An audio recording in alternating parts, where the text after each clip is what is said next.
கர்த்தருடைய மகிமை கண்ணாடியிலே காண்கிறது போல, அதாவது வேதத்துல காணும்போது ஆவியாய் இருக்கிற கர்த்தரால், ஆவியானவர் இயேசுடைய சாயலாகத்தானே மகிமையின் மேல் மகிமை அடைந்து மறுரூபப்படுகிறோம். அப்போ வழி என்னங்க? இயேசுவை பார்த்துக்கிட்டே இருங்க. எல்லாம் சொல்லுங்க, இயேசுவை பார்த்துக்கிட்டே இருங்க, வசனத்துல பார்த்துக்கிட்டே இருங்க, ஆவியானவரை சார்ந்துருங்க. ஆவியானவரை என்ன இயேசுவை போல மாத்தும் அப்படின்னு சொல்லி ஜெபிங்க.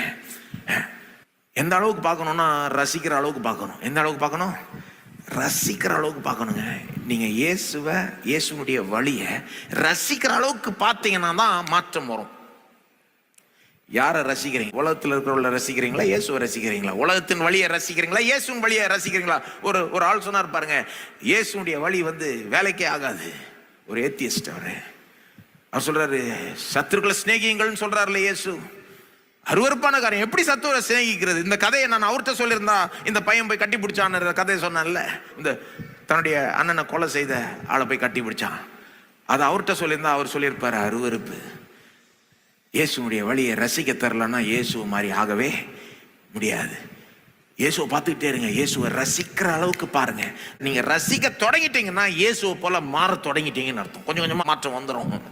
யாரை ரசிக்கிறீங்களோ அது போலவே நீங்க ஆயிடுவீங்க.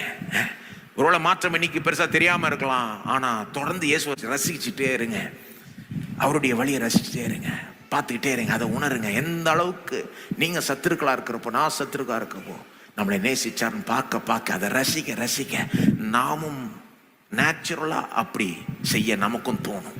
ஃபோர்ஸ்டா கிடையாது, கட்டாயப்படுத்தி யாரும் நம்மளை செய்ய வைக்கிற மாதிரி கிடையாது. நேச்சுரலா ஆவியானவர் நம்மளை இயேசுவை போல நமக்கு ஒரு சுவாபத்தை கொடுத்து, அந்த சுவாபத்தில் அன்பிலிருந்து அன்பு காட்ட வைப்பார். அப்படி காட்டணும்னா எந்த அளவுக்கு நம்மனால 4 பேர் மாற முடியும்னு யோசித்து பாருங்க. எந்த அளவுக்கு நாமும் இயேசுவை போல மாறிட்டே போலான்னு யோசித்து பாருங்க. எந்த அளவுக்கு நம்ம சமுதாயம், நம்ம உலகமே நம்மனால மாற்றப்படும் யோசித்து பாருங்க. எந்த அளவுக்கு இயேசு நம் மூலமாய் மகிமைப்படுவார் என்பதை யோசித்து பாருங்கள். எல்லோரும் தயவு செய்து எழுந்து நிற்போம். ஒரு சிம்பிளா இன்னைக்கு ஜெபிக்கணும்னா இப்படி ஜெபிங்க.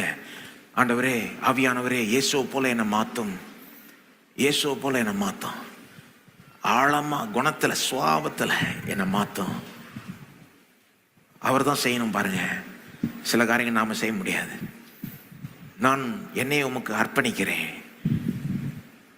இயேசுவை போல அன்பு கூறுற அப்படிப்பட்ட குணம் எனக்கு வரணும் அப்படின்னு நீங்க ஜெபம் பண்ணீங்கன்னா, அதை விரும்பினீங்கன்னா, தொடர்ந்து வசனத்தின் மூலமா இயேசுவை பார்த்துக்கிட்டே இருந்தீங்கன்னா ஆவியானவர் உங்களை மாத்துவார். ஸ்தோத்திரம் ஆண்டவரே.